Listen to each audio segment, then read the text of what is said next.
Hello class 11।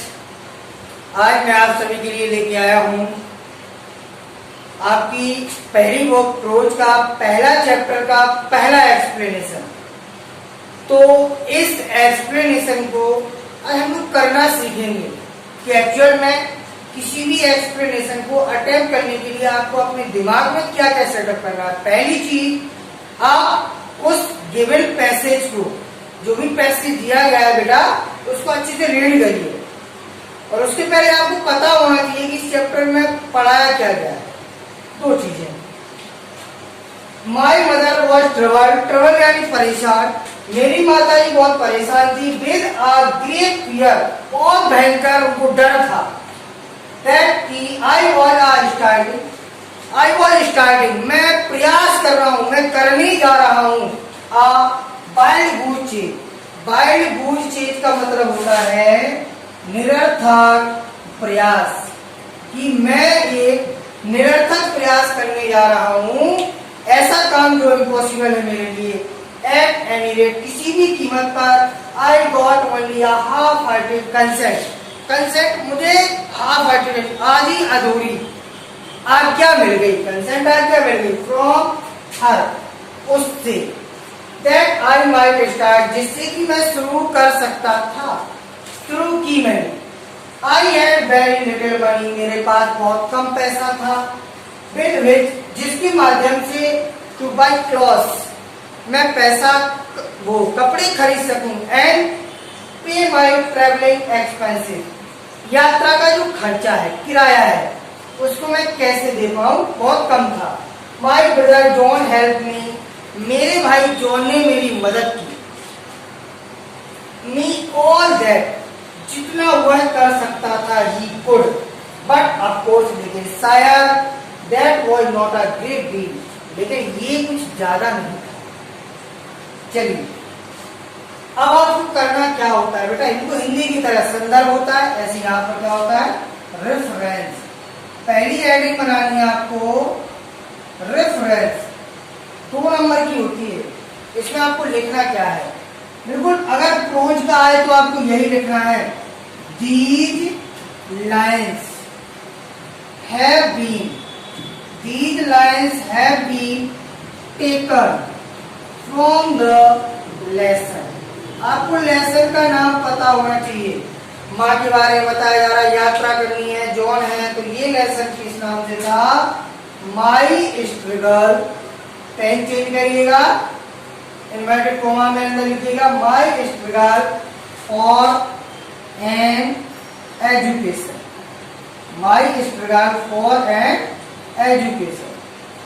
अब फिर blue pen का यूज करिए, रिटेन बाय, रिटेन बाय। अब लेखक का नाम लिखना है, Brooker T Washington, Brooker T Washington, full stop, inverted comma. यहां तक आपको 2 नंबर मिलेंगे। इसके बाद दूसरी हेडिंग आती है बच्चों, कॉन्टेक्स्ट। कॉन्टेक्स्ट का मतलब होता है प्रसंग, और प्रसंग का मतलब होता है जो भी आपको दिया है उसमें क्या बताया गया। आपने इतना पढ़ा, वो अपनी माँ से आज्ञा मांग रहा है, आज्ञा आदि मिलती है, परेशानियां बता रहा है, मतलब द राइटर हियर, क्या लगा देना है, हियर, यहां पर द राइटर इज डिस्क्राइबिंग, वर्णन कर रहा है, his problem before going to take admission, before going to take admission. किसमें, in Hampton normal and agricultural institute, and agricultural institute. ये हो गया प्रश्न। कहानी नहीं लिखनी है, जो बताएगा वही लिखना है। इसके बाद आता है एक्सप्लेनेशन। एक्सप्लेनेशन में बच्चों मोस्ट इंपोर्टेंट चीज है आपको वर्ड मीनिंग, टेंस और थोड़े से वाक्य बनाने आने चाहिए। इसका उल्टा रूप लिखना है, मतलब उसका ही वाक्य लिखना है। My mother was troubled with great fear, the writer is saying that, बता रहा है कि, कह रहा है कि, when he was starting to Hampton, जब वह हैम्पटन के लिए जाना चाह रहा था, शुरुआत कर रहा था, कॉमा, एट दैट टाइम, ठीक उसी समय, his mother